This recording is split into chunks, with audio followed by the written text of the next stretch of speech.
Moikka, mä oon Satu Rasa, espoolainen 3 lapsen äiti ja viestintäalan yrittäjä.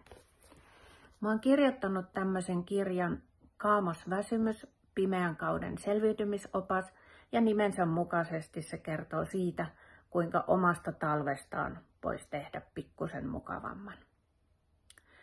Tutkimusten mukaan noin 85% suomalaisista saa jonkunlaisia kaamosoireita. Ja se ei ole mikään ihme, sillä ihminen on trooppinen laji ja tarvitsee aurinkoa. Idea tähän kirjaan lähti ihan omasta tarpeesta. Mietin yksi kesäloman loppu elokuun alussa, että taas se talvi tulee ja mitähän voisin tehdä toisella tavalla, ettei se olisi niin väsyttävä. Tähän kirjaan mä oon koonnut paljon tutkimustietoa ja haastatteluita erilaisilta asiantuntijoilta sekä ihan tavallisten suomalaisten vinkkejä.